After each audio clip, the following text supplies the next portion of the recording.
7 अक्टूबर सुबह के 6:30 बजे लगभग 5,000 रॉकेट्स फायर किए जाते हैं गाजा से इजराइल पर। 200 लोगों को बंधक बना लिया जाता है और कुछ को बाद में मार दिया जाता है। औरतों को निर्वस्त्र करके सड़कों पर परेड कराई जाती है, उनके साथ अत्याचार किया जाता है। Iranian security officials helped Hamas plan a surprise attack on Israel, senior members of Hamas and Hezbollah said. The green light for the attack, which included air, land, and sea incursions, was given at a meeting in Beirut last week.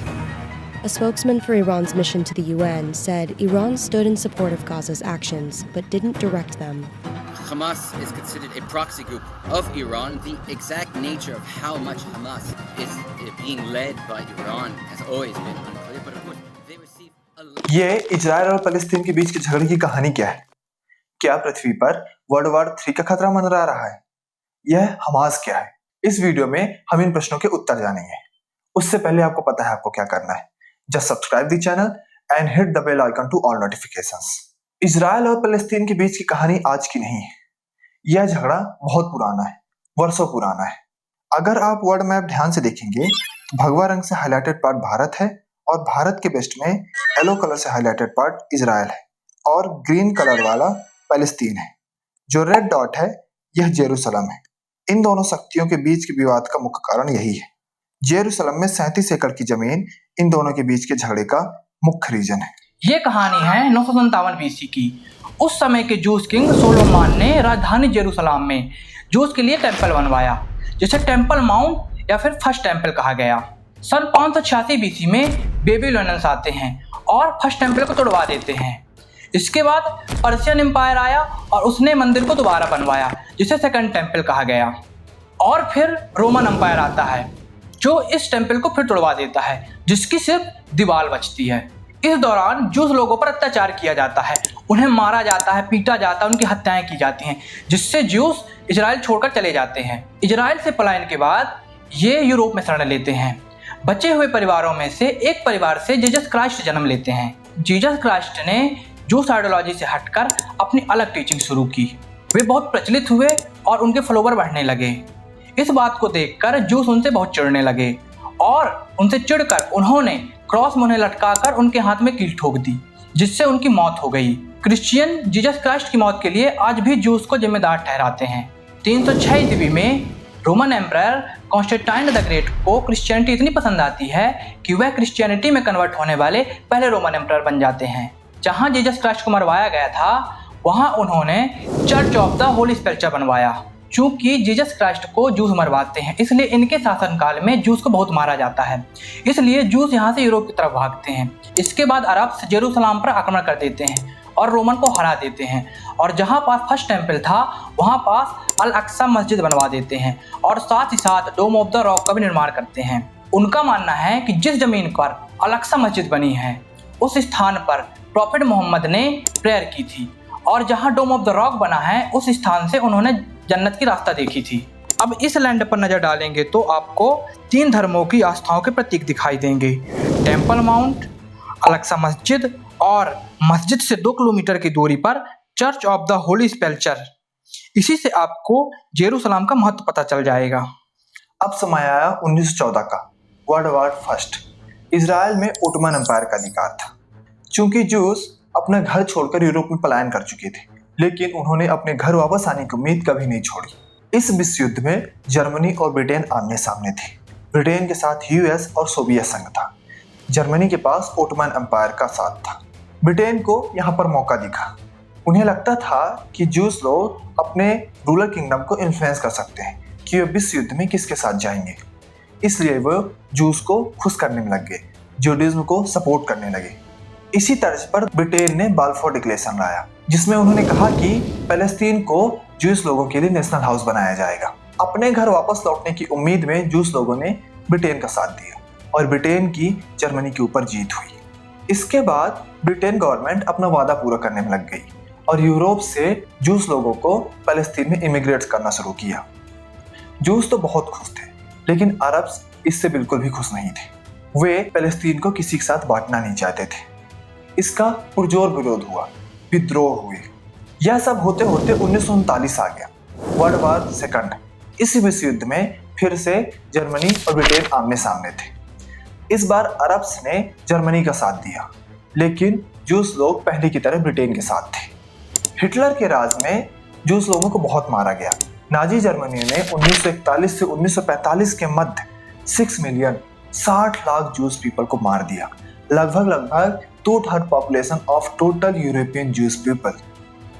लेकिन इस युद्ध में फिर Germany की हार हुई। अब पृथ्वी पर और ज्यादा युद्ध न हो, इसके लिए दूसरे विश्व युद्ध के बाद एंट्री होती है यूएन की, यूनाइटेड नेशंस, संयुक्त राष्ट्र संघ। 1947 में वोटिंग के बाद यूएन ने 2 स्टेट सोल्यूशन निकाला, जिसका मतलब पैलेस्टीनियन पीपल के लिए अलग देश और जूस पीपल के लिए अलग देश की बात की गई। और उन्होंने एक मैप निकाला जिसमें जो ये व्हाइट रीजन है वो जूस स्टेट है और ग्रीन वाला अरब स्टेट है, और जेरूसलम को यूएन ने अपने कंट्रोल में रखा। 14 मई 1948 को जूस स्टेट ने अपने लैंड को स्टेट ऑफ इजराइल घोषित कर दिया और अपने बॉर्डर्स डिक्लेयर कर दिए। इसके अगले ही दिन आसपास के 7 अरब देशों ने इजराइल पर आक्रमण कर दिया। आसपास के 7 पड़ोसी देश Egypt, Jordan, Saudi Arabia, Syria, Lebanon, Iraq और यमन ने मिलकर हमला किया। जाहिर है अभी अभी बना स्टेट एक साथ 7 देशों का हमला कैसे सह पाता। अगर आप ऐसा सोच रहे हैं तो बिल्कुल गलत सोच रहे हैं। इजराइल ने 7 के 7 देश को हरा दिया और जितना उसका लैंड था उससे ज्यादा लैंड कवर कर लिया, उससे ज्यादा लैंड अपने कब्जे में कर लिया। ये रहा यूएन द्वारा जारी किया गया मैप और ये 1949 के युद्ध के बाद का मैप। व्हाइट पार्ट इजराइल का है, रेड पार्ट पड़ोसी देश इजिप्ट के कब्जे में आया था और ब्लू पार्ट जॉर्डन के, जिसे वेस्ट बैंक कहा जाता है। अब इजराइल अपने बॉर्डर घोषित कर चुका था, लेकिन पैलेस्टीन का अपना कुछ नहीं था।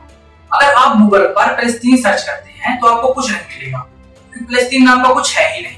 तो 1964 में पैलेस्टीन ने PLO, पैलेस्टीन लिबरेशन ऑर्गेनाइजेशन बनाया, जिसका ऑब्जेक्टिव था इजराइल से पैलेस्टीन की जमीन वापस लेना। शुरुआत में PLO इतना इम्पैक्ट नहीं डाल पाया। इसी बीच 5 जून 1967 को 3 अरब कंट्रीज इजिप्ट, सीरिया और जॉर्डन ने इजराइल पर आक्रमण कर दिया। इसे 6 डे वार भी कहते हैं, क्योंकि यह युद्ध 6 दिन चला और 6 दिन के अंदर ही इजराइल ने इन तीनों अरब कंट्रीज को हरा दिया। इसी बीच इजराइल इजिप्ट से गाजा पट्टी और सिनाई पेनिसुला, जॉर्डन से वेस्ट बैंक और सीरिया से गोलान हाइट भी छीन लिया।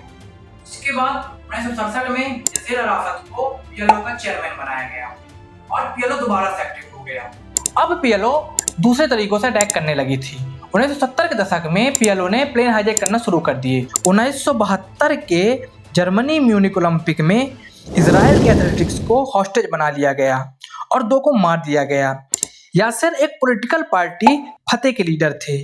चूंकि PLO बहुत सारे group PFLP, popular front of the liberation of Palestine, DFLP, democratic front of liberation of Palestine, Fatah आदि से मिलकर बना था, जिसमें फतेह सबसे बड़ा हिस्सा था। PLO बहुत एक्टिव हो रही थी और इन्हें अरब कंट्रीज का सपोर्ट भी मिल रहा था। 1987 से 1993 में फर्स्ट इंतिफादा चल रहा था। इसमें series of protest and violent rights हुए। इस दौरान गाजा स्ट्रिप में एक मुस्लिम ब्रदरहुड नाम की ऑर्गेनाइजेशन थी, जो वहाँ इस्लामिक सेंटर, चैरिटी, गरीब पैलेस्टीनियंस की हेल्प कर रही थी और स्कूल बनाने का काम भी करती थी। इजराइल ने भी इसे अलाउ कर रखा था।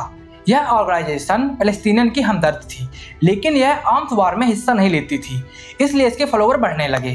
10 दिसंबर 1987 को इजराइल टैंक एक कार से टकरा जाता है, जिसमें 4 पैलेस्टीनियन की मौत हो जाती है। इससे बहुत आक्रोश पैदा होता है और मुस्लिम ब्रदरहुड को लगता है कि अगर ये इसके लिए आवाज नहीं उठाएंगे तो उनके फॉलोवर को गलत मैसेज जाएगा। इसके लीडर शेख अहमद यासिन के घर में एक मीटिंग हुई, जिसमें इन्होंने मुस्लिम ब्रदरहुड से अलग एक टीम बनाई, जिसका नाम था हरकत अल मुकाबमा अल इस्लामिया, शॉर्ट में इसे हमास भी कहते हैं। अभी 7 अक्टूबर वाला हमला हमास ने किया था, जो इस वक्त इजराइल की नाक में दम किए बैठा है। चूंकि मुस्लिम ब्रदरहुड के फॉलोवर बहुत बढ़ रहे थे, इसको इजराइल ने एक मौके की तरह देखा। इजराइल ने हमास को PLO के खिलाफ खड़ा करना चाहा और उसकी हेल्प भी की। ये बात farmer Republican congressman Ron Paul ने कही। आप यह बात उनके मुंह से ही सुन लीजिए। You know, Hamas, if you look at the history, you'll find out that Hamas was encouraged and really started by Israel because they wanted Hamas to counteract Yasser Arafat. And you say, well, yeah, that was better then and served its purpose, but we didn't want Hamas to do this. So then we as Americans say, well, we have such a good system, we're going to impose this on the world. We're going to invade Iraq and teach people how to be Democrats. We want free elections. Even Arafat himself referred to Hamas as a creation of Israel. Hamas को बढ़ावा देना Israel को backfire कर गया। Hamas पहले कुछ दिनों तक तो शांत रहा, लेकिन 1989 में इन्होंने अपना पहला हमला किया। इन्होंने 2 इजरायली सोल्जर्स को मार दिया। आगे इन्होंने सुसाइड बॉम्बर्स भेजे, बसों में आग लगाई, आम लोगों को मारा, सिविलियंस को टारगेट किया। इजराइल इससे बहुत परेशान हुआ और पहली बार इजराइल बात करने के लिए राजी हुआ।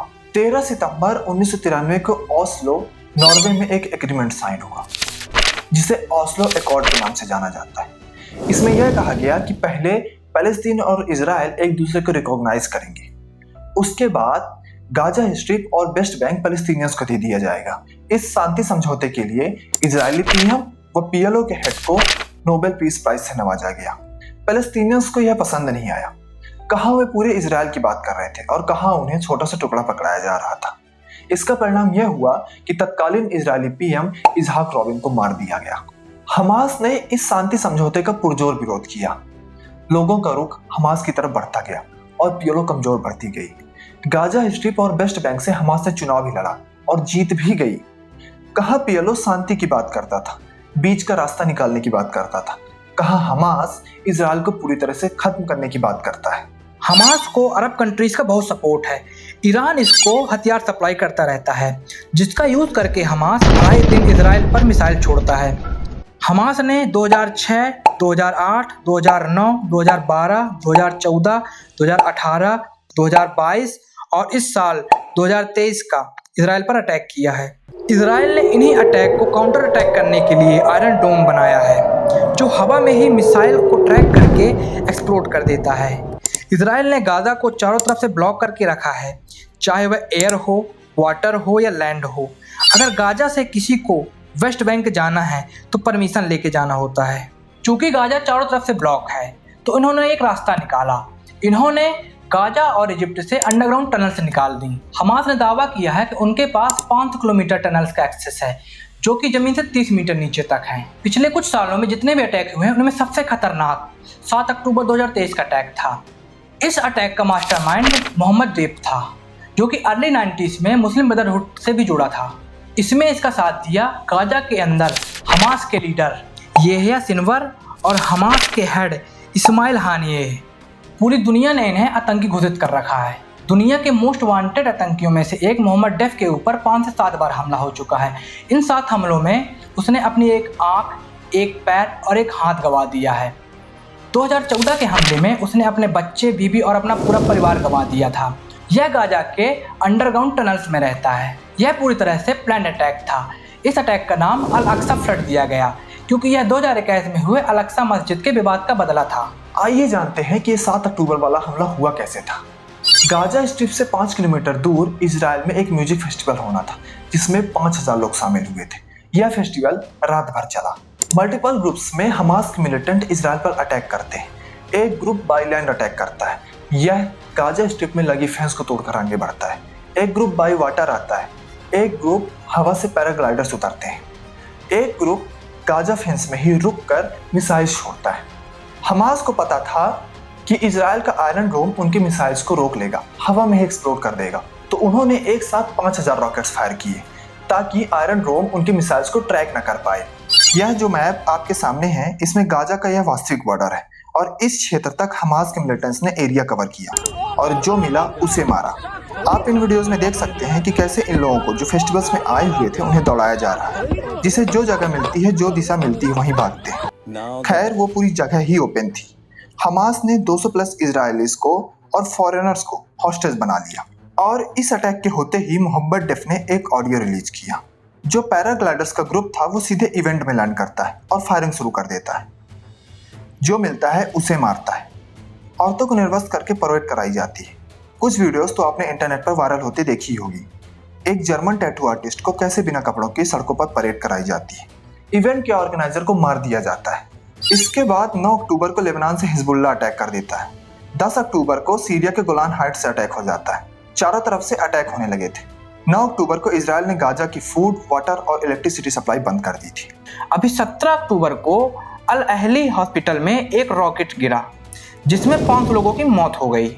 जैसे ही ये रॉकेट इंसिडेंट हुआ, हमास और इजराइल में ब्लेम गेम स्टार्ट हो गया। हमास का कहना था कि यह रॉकेट इजराइल ने फायर की है और इजराइल का कहना था कि यह इस्लामिक जिहाद रॉकेट था जो कि हमास से मिसफायर हुआ है। और इजराइल ने एक ऑडियो रिलीज किया था जिसमें हमास के मिलिटेंट इस बात को मानते हुए सुनाई दे रहे हैं। अब बात करें इजराइल पैलेस्टीन कॉन्फ्लिक्ट में इंडिया के स्टैंड की, तो इंडिया का हमेशा से ही मिक्स स्टैंड रहा है। 1947 में जब वोटिंग हुई तो इंडिया ने पैलेस्टीन को ही वोट किया था। अटल बिहारी वाजपेयी भी पैलेस्टीन को समर्थन करते थे, लेकिन 2014 के बाद माहौल थोड़ी अलग अलग लग रहे हैं। प्रधानमंत्री मोदी इजराइल में जाने वाले पहले प्रधानमंत्री बने और वे पैलेस्तीन भी गए। वहां उन्होंने अराफत को श्रद्धांजलि भी दी। लेकिन इस साल के युद्ध में भारत ने इजराइल का समर्थन किया है। देखिए, इस 7 अक्टूबर वाले हमले के पीछे की कई थ्योरीज हैं। एक थ्योरी में यह कहा जाता है कि रसिया और चाइना का इसके पीछे हाथ है। यूक्रेन और रसिया में चल रही वार से ध्यान हटाने के लिए यह अटैक किया गया है। सऊदी अरेबिया और इजराइल का नॉर्मलाइजेशन भी इसका मुख्य कारण है। अमेरिका अपने फायदे के लिए सऊदी अरेबिया और इजराइल को करीब ला रहा है, जिससे हमास को एक बहुत बड़ा झटका लगेगा। उनका पूरा का पूरा सपोर्ट सिस्टम हिल जाएगा। इस नॉर्मलाइजेशन को ठंडे बस्ते में डालने के लिए यह अटैक किया गया है। देखिए, हमास एक टेररिस्ट ग्रुप है जो इंसानियत तथा एक कौम के लिए बहुत बड़ा खतरा है। इसका खात्मा होना चाहिए, इसे जड़ से खत्म होना चाहिए, लेकिन इंसानियत की तर्ज पर नहीं, मासूम लोगों की जान की शर्तों पर नहीं। कुछ अनपढ़ और अनजान लोग सोशल मीडिया पर ट्रेंड चला रहे हैं कि we support Palestine, we are with Palestine. इसमें पैलेस्टीन की बात आई कहां से? यह तो एक टेररिस्ट अटैक था। यह लड़ाई टेररिस्ट ऑर्गेनाइजेशन के अगेंस्ट है। हाँ, आप सहानुभूति की बात करो, आप हमदर्दी की बात करो। क्या हमास के अटैक में इजरायली पीपल्स की जान नहीं जाती है? हमास जो मिसाइल छोड़ता है, ये हमास को भी नहीं पता होता है कि वो मिसाइल गिरेगी कहां पर। अंत में मेरा यही कहना है कि इस झगड़े को जल्द से जल्द खत्म होना चाहिए और हमेशा के लिए खत्म होना चाहिए। इसके लिए हमास को पूरी तरह से खत्म करना पड़े। Go for it. तब तक के लिए इस वीडियो में इतना ही। मिलते हैं आपसे अगली वीडियो में। अगर आपको वीडियो पसंद आई हो तो ज्यादा से ज्यादा लोगों तक शेयर करें और don't forget to subscribe our channel. जय श्री राम।